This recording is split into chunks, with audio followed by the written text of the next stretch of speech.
Se você dialogar de fato com a população, eu tenho certeza que a larga maioria da população brasileira não está feliz com essa agenda. É que muitas vezes ela não entende. Porque eu vejo o aumento excessivo de tributos, um governo que cada vez mais atrapalha a iniciativa privada, a prosperidade da iniciativa privada. O trabalho que você fez no Congresso, junto com outros parlamentares, para poder avançar no marco regulatório do saneamento, um ponto importante, que é uma chaga do nosso país, não ter um saneamento que funcione. Você pega, por exemplo, uma cidade como São Caetano, você tem 100% de saneamento. Aqui em Santo André nós temos um saneamento muito elevado, mas não temos 100% de saneamento. Então, assim, é algo que precisa avançar, porque isso impacta na falta de saúde para pessoas que vivem em áreas onde não tem saneamento. Então, é uma chaga para um país, assim, nos coloca numa posição terrível. Não pode ter um país que não tem saneamento. E o PT retrocede com relação a isso, com a ajuda do Supremo, inclusive. Então, é possível construir uma unidade em torno de um projeto para o país? Vai precisar ser a questão de sobrevivência. Não é fácil, né? Cada um tem muitas vezes as suas ambições pessoais, legítimas ou não, tá certo? Agora, realmente, eu acredito nisso, né? Quando aconteceu o impeachment da Dilma, não sei se você lembra, pode concordar ou não, mas o Michel Temer, na hora que embarcou e viu que ele lançou como é que era? Ponte para o Futuro, né? Sim. Era esse o nome do documento? Não sei se era Ponte para o Futuro. Brasil do Futuro. Enfim, ele lançou um documento com 12, 13 pontos, né? De mudanças estruturais que ele acreditava que precisavam ser feitas no país. E ele governou durante 2 anos fiel àquilo que ele se propôs fazer, mesmo tendo assumido em condições muito peculiares de impeachment, etc. e tal. Certo? Eu sempre costumo dizer, William, o maior golpe desferido contra a estrutura real de poder da esquerda nos últimos 35 anos, desde a Constituição de 88, certo? Mais já, né? Foi feito pelo Michel Temer, pelo Rogério Marinho e pelo Paulo Eduardo Martins. Fim do imposto sindical. Sim. Juntamente com a reforma trabalhista, que foi maravilhosa. Tudo bem, a reforma trabalhista foi maravilhosa, mas o que foi... Por quê? O imposto sindical obrigatório era nada mais nada menos, com suas honrosas exceções, um mecanismo bilionário de financiamento da militância petista, com dinheiro público. Tá certo?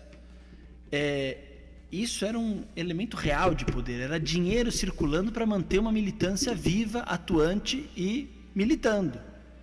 Assim, na minha opinião, pode ser polêmico ou não, mas nada foi feito, nem no governo do presidente Bolsonaro, que era muito mais ostensivo contra o PT e contra tudo que, né? Nada foi feito de mais real. Então, assim, quais são essas reformas estruturantes que a gente precisa para reorganizar nosso país?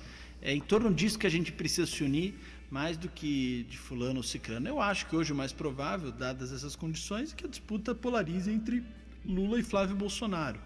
E aí nós estaremos com o Flávio Bolsonaro para, obviamente, derrotar o governo. Não acho que a decisão mais acertada, mas se ela se consolidar, nós vamos fazer o máximo para ajudar, em unidade com o nosso partido, com o prefeito Ricardo Nunes, que, né, lidera o MDB na cidade de São Paulo e é uma das grandes lideranças nacionais hoje do MDB.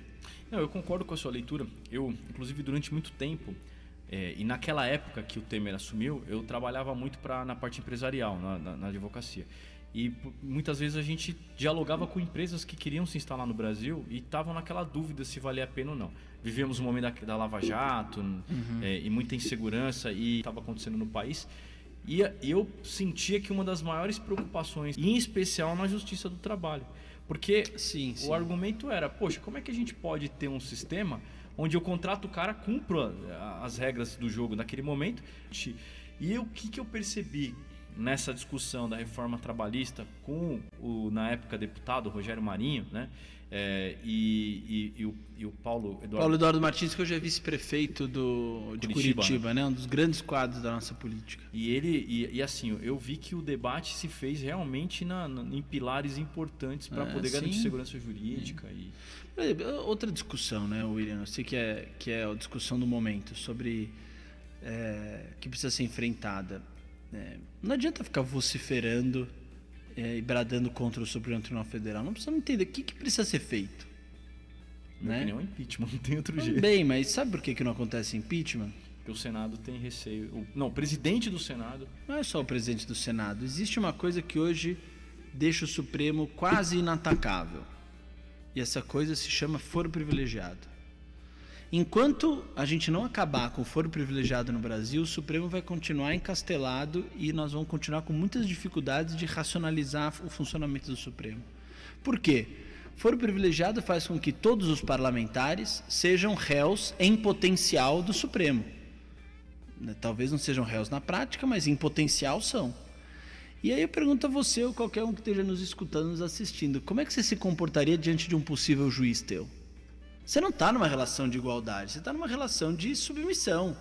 Esse cara pode te julgar daqui a pouco. Esse cara aí não vai me falar que é só quem não deve não teme. No Brasil de hoje, você pode não dever e temer mesmo assim, porque inventam processo de fake news, inventam um processo de alguma coisa, acontece alguma coisa e você está no colo. Então, o foro privilegiado é o maior mecanismo de submissão do parlamento ao Supremo hoje. Ele precisa acabar para libertar o parlamento e ele ser capaz de tomar suas atitudes com relação que julgar convenientes. Mas também não adianta, precisamos entender o porquê o Supremo assumiu todo esse poder. Não sei se você é advogado, até, enfim, não sei se até 1988, a única autoridade que podia provocar o Supremo a agir era o Procurador-Geral da República. A Constituição de 88, no artigo 103, ampliou largamente esse rol de legitimados ativos para entrar com ação no Supremo. Então hoje, qualquer partido político, qualquer associação de caráter nacional, qualquer governador de estado, qualquer mesa de Assembleia Legislativa lá... Mas para competência originária, né? Para competência originária. De inicial, controle concentrado, ADI, ADPF, ação direta de constitucional da permissão, que são aquelas ações em que geralmente o Supremo acaba sendo ativista e entrando em temas propriamente políticos. Ou seja, o que aconteceu com a Constituição de 88?